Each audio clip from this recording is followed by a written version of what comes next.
Hey everyone, this is Miguel Campos, and I'm here today to show you how easy it is to set up our new MS Teams notifier and manage your access to AWS. So P0 Security, we provide universal identity and access governance for the cloud. We make it really easy to automate and streamline your IAM access across all of your different cloud environments. But our focus today is going to be specifically between MS Teams and AWS.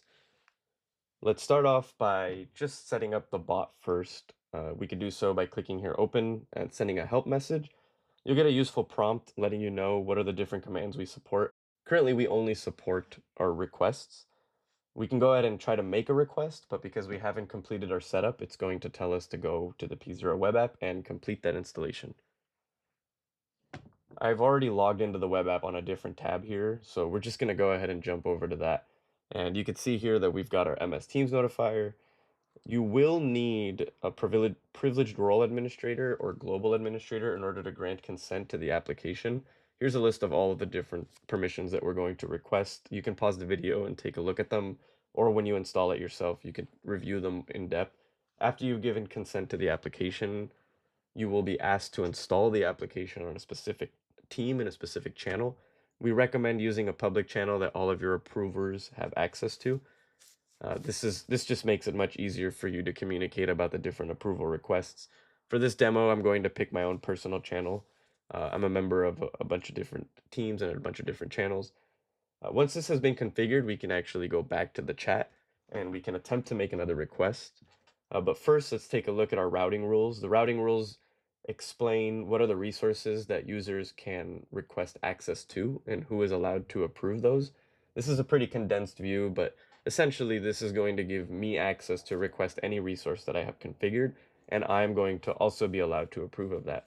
In practice, you will probably have much more stringent controls on who has access to what. So I'm going to go back here, and you can see on the right-hand side that I've got all these access denied errors. That's because my currently logged in user actually doesn't have access to anything. In order to give myself access, I'm going to use P0 and I'm going to request the admin policy.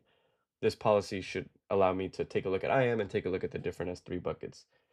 When you type request AWS policy, you're going to get shown this form. This form, you should fill it out with a reason, an account. So we support multiple different accounts, for example. Here we're going to pick the policy admin. And the admin policy, it's going to show us a drop down. We can select multiple policies, but for this use case, we're only going to need one. When you're ready, you can just go ahead and click submit after you've reviewed this form. Mine's pretty straightforward, so I'm just going to go ahead and submit now. The different approvers in your organization, they're going to get a notification to the channel you had configured earlier.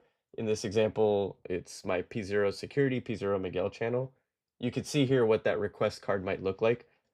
As an approver, you can give people access for whatever duration you think is necessary. As a requester, you can request access for any duration, but that doesn't mean that's what you're going to get approved for. In this example, I'm only going to give myself an hour. I don't really need access for that long, so I'm going to go ahead and hit approve. Once that approval is complete, you'll get a nice little summary here for how long that's going to request. And if we actually go over to P0 in our activity tab under the JIT page, we can also see a list of all the different things that we've been granted access to on this account. If you're an administrator, you can actually revoke anybody's access at any time if you'd like to.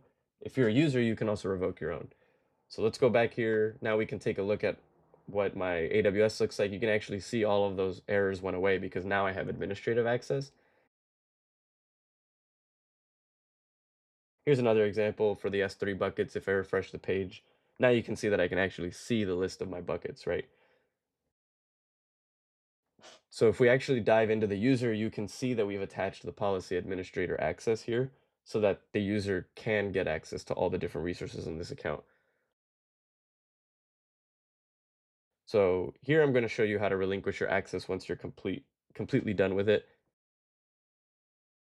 So I'm going to click relinquish, give it a few seconds to communicate with their application. But once that's done, if you go back to AWS and you refresh the page, you'll no longer have access to those resources. So you could see all these access denied errors come back.